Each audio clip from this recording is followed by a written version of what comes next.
Hi, this is James from Tabletop Gaming Guild, and today we're going to learn how to play Metro X, which is being published by Right Games and can play up to 1 to 8 players. In this game, you're going to be trying to complete your train tracks there to gain the most points by the end of the game.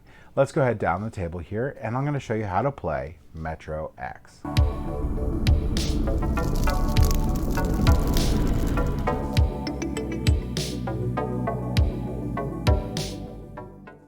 This is Metro X. In Metro X, you're going to compete against your opponents by traveling through as many subway stations as possible, using a finite number of movements, visit the most stops, score the most points to win the game. So setup for the game is pretty simple here. You're going to give each player one of these cards here, so they're going to know how they're going to be able to score throughout the game. And this will also give you like a little overview of the different cards. And you're going to shuffle up this deck of cards. You're going to give each player a dry erase board here and a dry erase marker.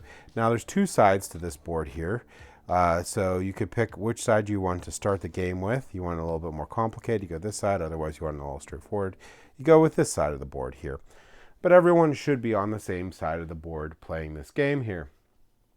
These are your train cars that you're going to be using throughout the game, and these are going to be the routes you're trying to take to complete your routes.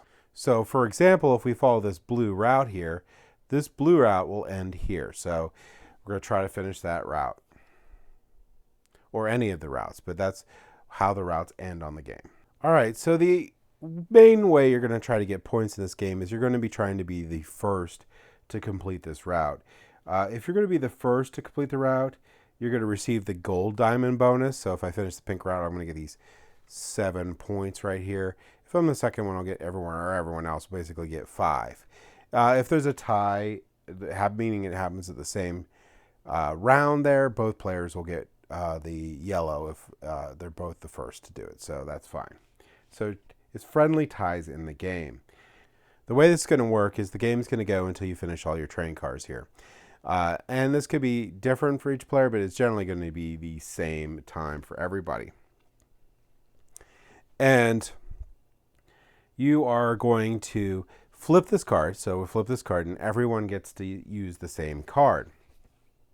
So this is a 5. I know it's blue, but you don't have to pick blue. You're going to pick one of your train cars. So let's say 5 is pretty large. I want to actually do one of my smaller ones because they're harder to finish here. And I will cross off 5 of these. All right. And then we'll keep going. So the next card will flip over here. And this one's a 4. Well, how do I want to do this 4? Well, I'll go ahead and place this 4 on this one. So I'll go 1, 2, 3, 4. So the trick to this game, just so you know, is you don't really have enough of a lot of these to actually finish the route. But you'll notice that like red and orange are combined. So you're going to want to work this out so that you're going to be able to finish these routes without, with the limited number of slots that you have. So in this case, red and orange can piggyback a little bit, and then red comes down through here, so it could piggyback. But there's going to be a thing. So one of the things that's important for this game is you're going to mark these down. So I had this 5 here, but I would have stopped if I ran into another X. So that's going to be a problem that I'm going to show you here in a little bit that gets resolved in one of the cards, but you can't always guarantee that that's the card you're going to get because there's going to be a point where this deck gets reshuffled. So we'll go ahead and flip over the next card here, and it's a skip 2. So that one's going to be important. We're going to cheat here, and I'm just going to show you. Let's say this spot here was filled in, okay? And we're going to put the 2 on the orange.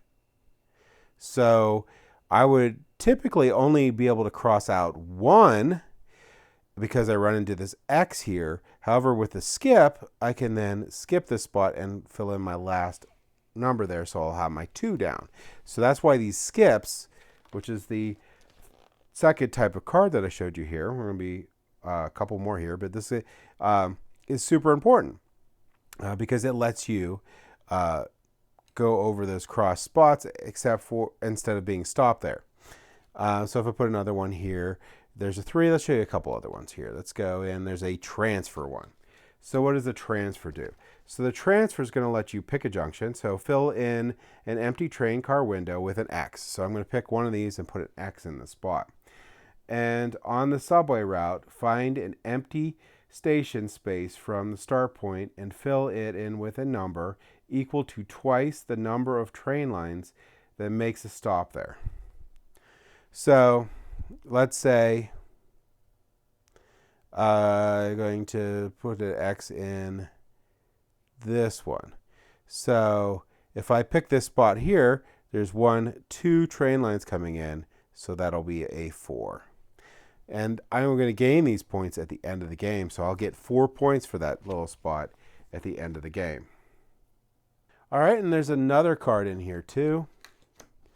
We have, find it here, a free space.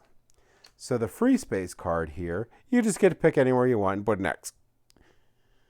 But you don't have to cross off any train cars. So let's say, orange is going to, I'm just going to throw another X in there to help out orange.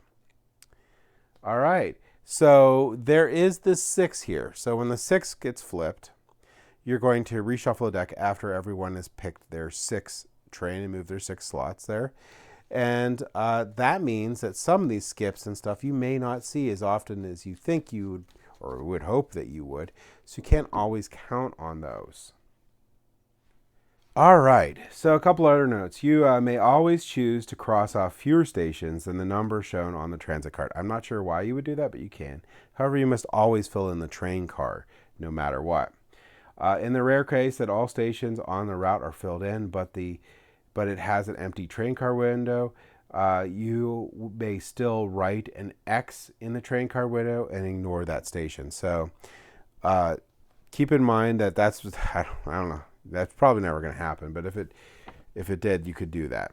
Now, ending the game. The game's going to end when you fill out all of your box cars here. So once that's all filled out, the game's going to end.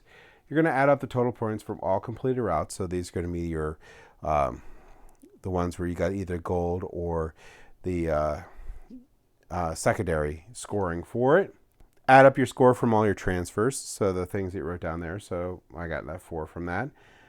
Unless you are incredibly lucky, it is impossible to complete all the subway routes. Tally up the number of empty stations left on your board and enter that in the small circle. So that'd be so you get your completed. So however many you completed, you get your points from there. You'll mark it here. You're going to get your transfers. So however many of these you got here. Then you're going to take your total number of empties. And so I had empty routes. So I didn't finish 2 of them. So it'd be like a -2. And then I get my total here. So the empty here, so I do apologize. Not if I'm missing 2, I get 2. You're going to look on here. So if I have 0 to 4 empty stations, I'm going to get 0 points. If I have 5 empty stations, I'm going to get -1 point.